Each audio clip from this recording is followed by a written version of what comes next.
नमस्कार। दीपका स्कूल अमरेली की ओर से इस वीडियो में आपका स्वागत है। हमने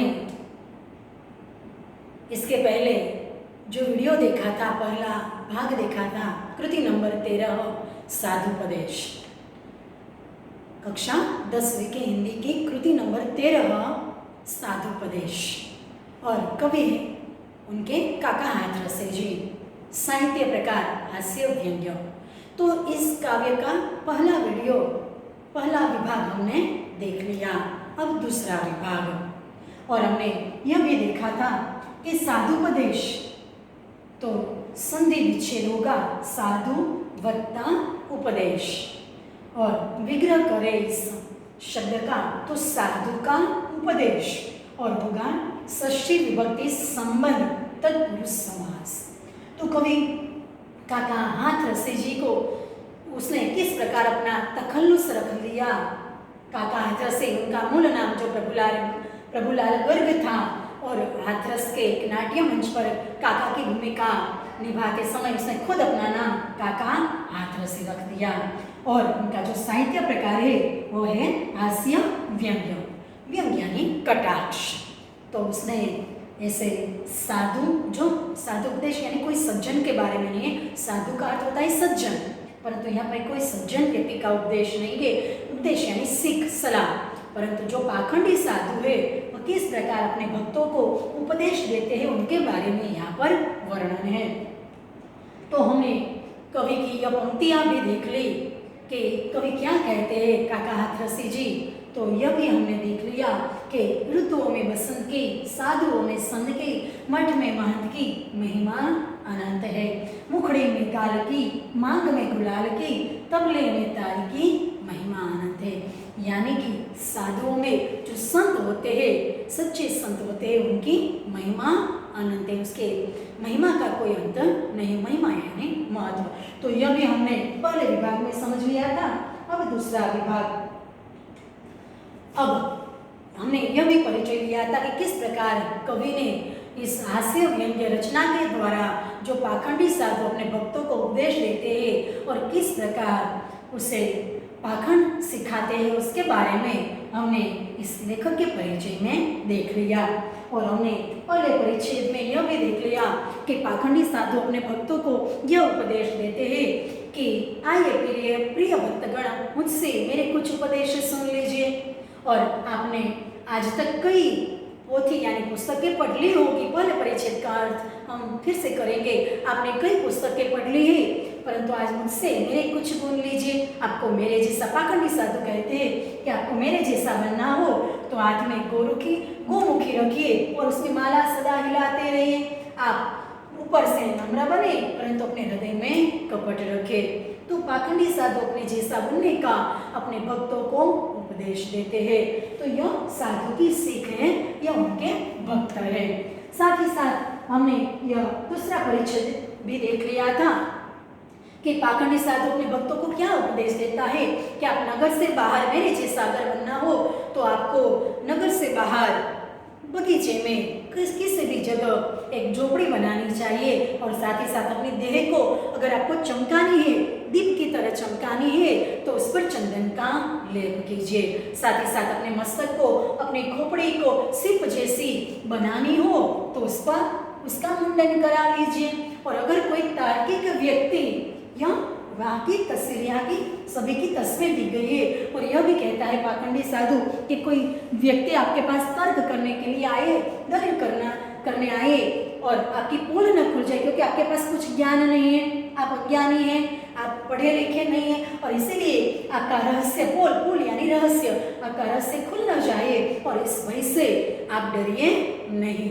तो यह उपदेश पाखंडी साधु अपने भक्तों को देते हैं। तो आगे के पैराग्राफ में हम लेंगे, परिच्छेद में हम लेंगे जीव क्या है, ब्रह्म क्या।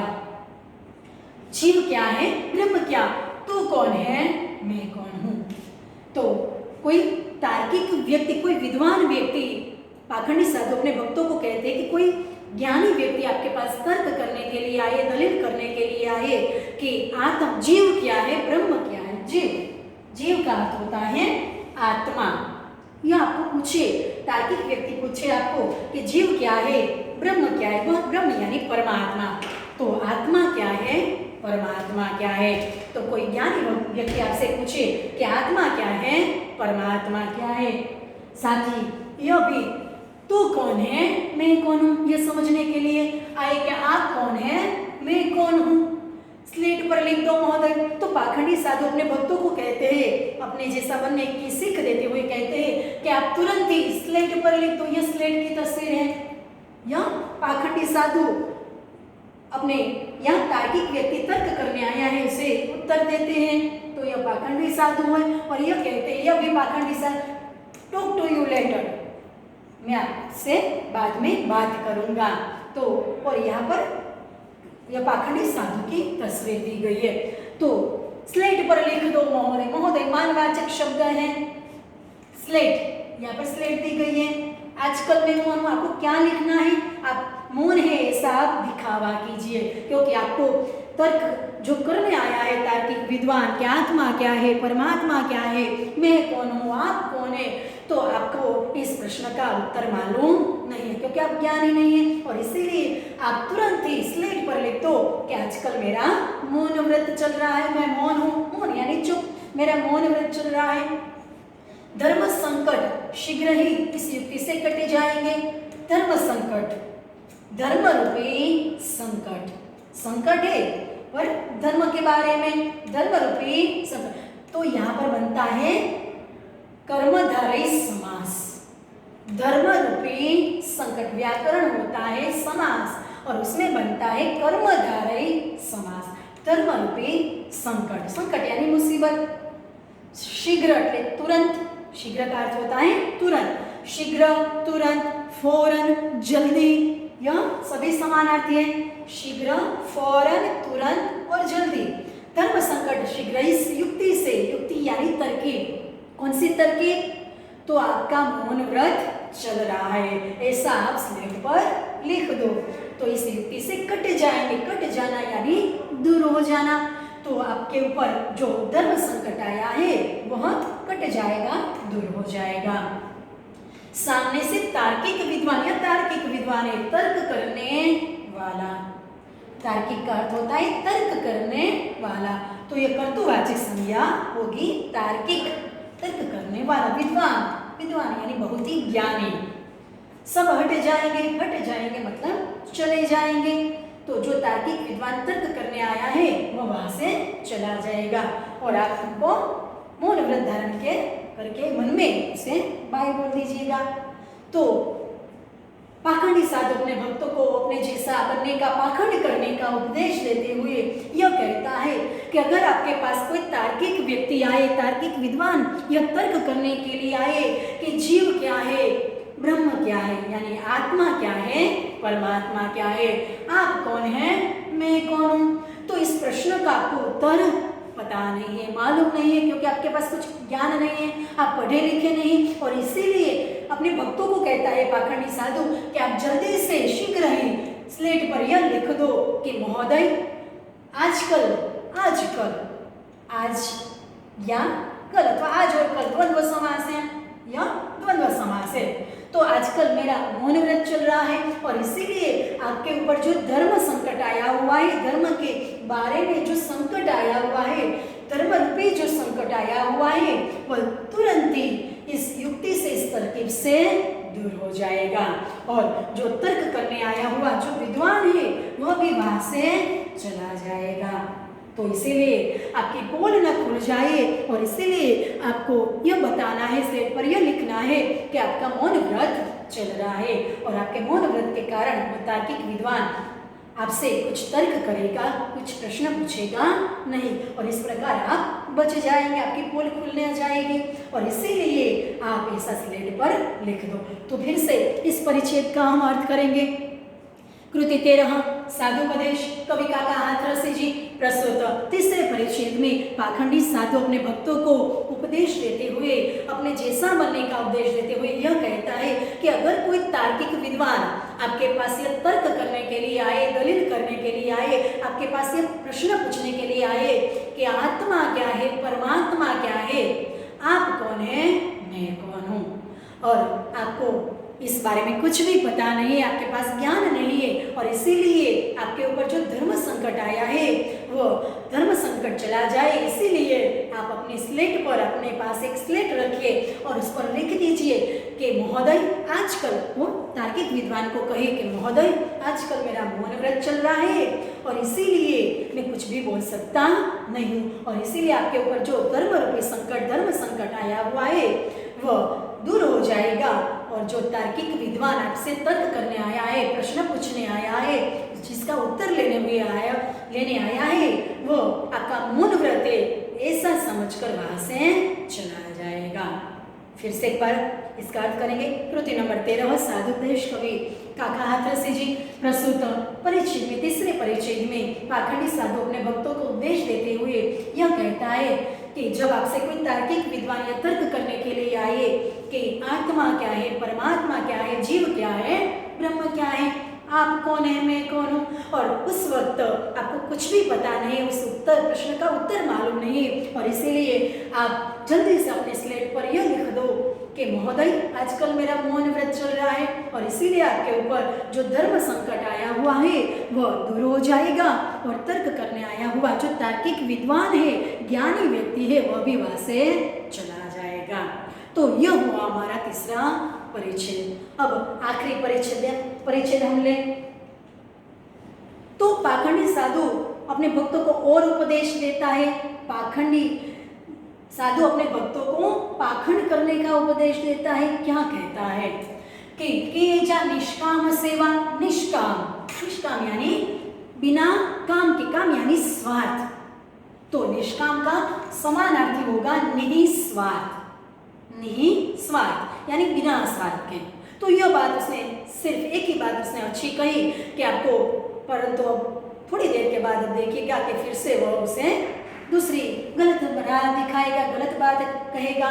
तो के जा निष्काम सेवा, आपको पाखंडी साधु अपने भक्तों को कहते हैं कि आपको बिना स्वार्थ के, निस्वार्थ आपको लोगों की सेवा करनी, क्योंकि थोड़ी सेवा करनी चाहिए दिखावा करने के लिए, सब कुछ गलत चलेगा नहीं, इसलिए थोड़ा सा आपको अच्छा करना पड़ेगा।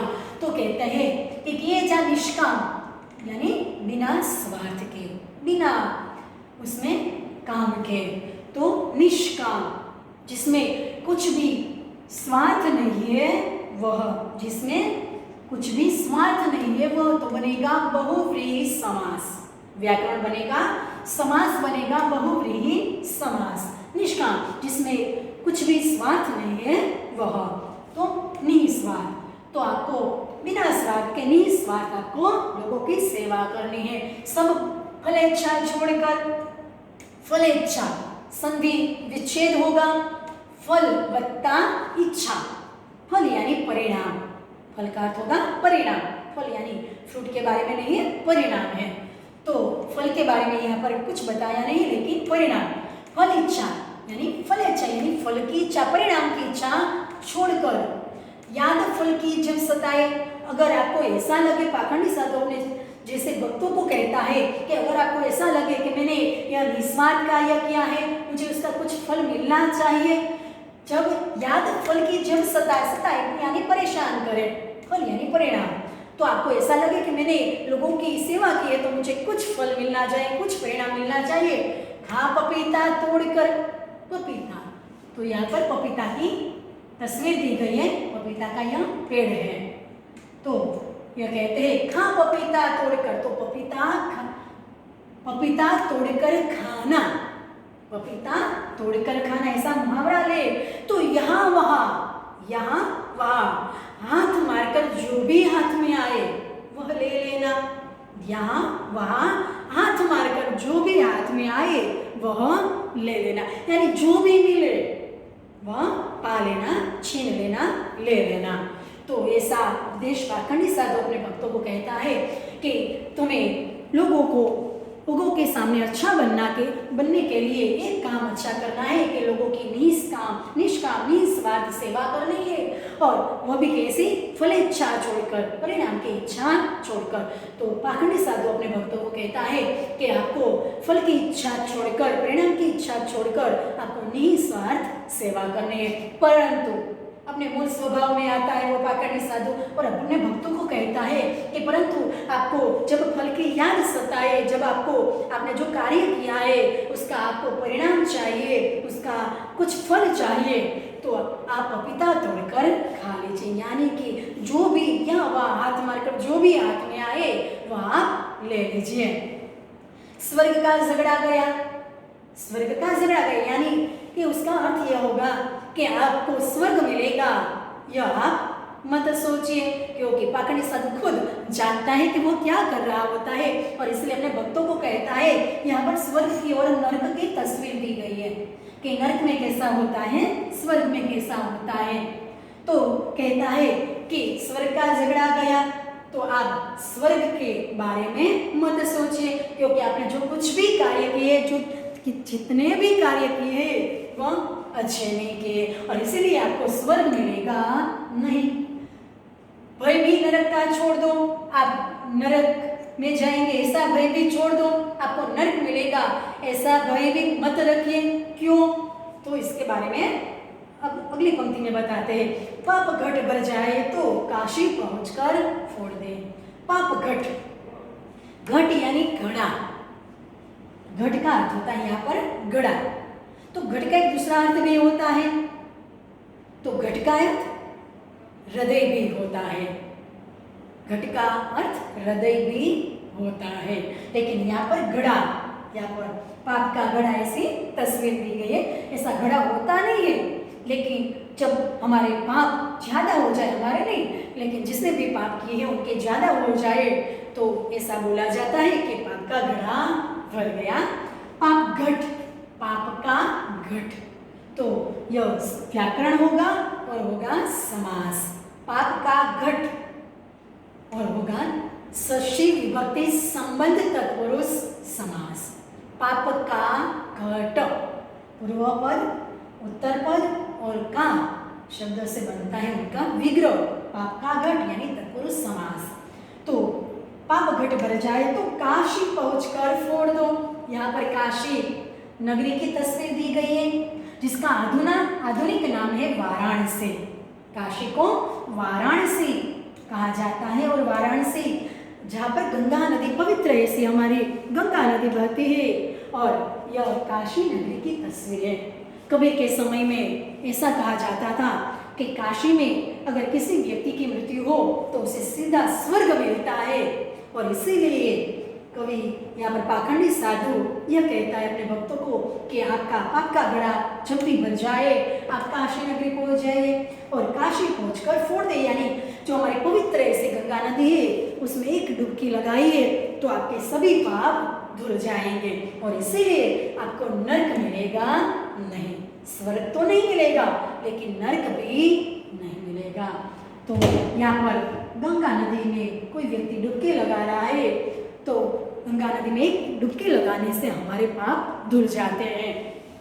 तो यहाँ पर पाखंडी साधु अपने भक्तों को यह सीख देता है कि अर्थ हम करेंगे कृति नंबर 13 साधुपदेश कवि काका हाथरसी जी प्रस्तुत आखिरी परिच्छेद में पाखंडी साधु अपने भक्तों को किस प्रकार उपदेश देता है उनका वर्णन करते हुए कवि यह कहते हैं साहित्य प्रकार हास्य व्यंग्य।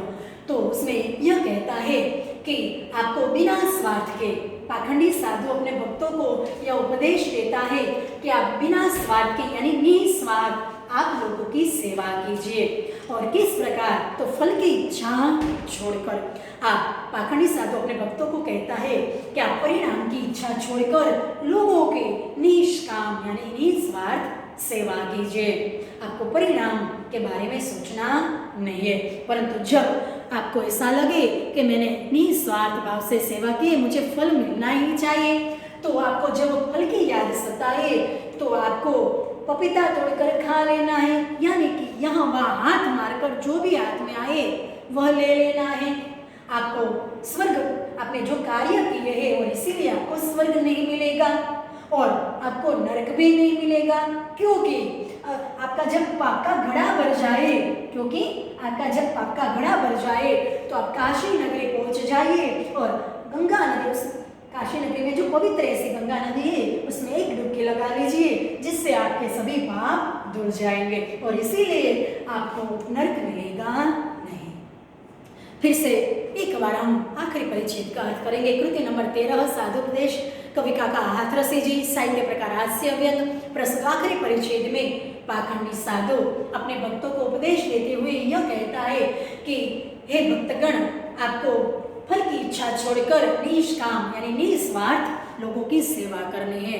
परंतु जब आपको यह याद सताए, जब आपको यह इच्छा हो कि मैंने जो भी कार्य किया है, मैंने जो निस्वार्थ भाव से कार्य किया है, उसका मुझे कुछ फल मिलना ही चाहिए, तब आप यहाँ वहाँ हाथ मारकर या जो भी हाथ में आए तो हाँ ले लेना। आपको स्वर्ग के लिए झगड़ा मत करें, क्योंकि आपने जो कर्म किए हैं, कार्य किए हैं, उसी कारण आपको स्वर्ग नहीं मिलेगा और आपको नरक भी नहीं मिलेगा। क्योंकि किस लिए नरक नहीं मिलेगा?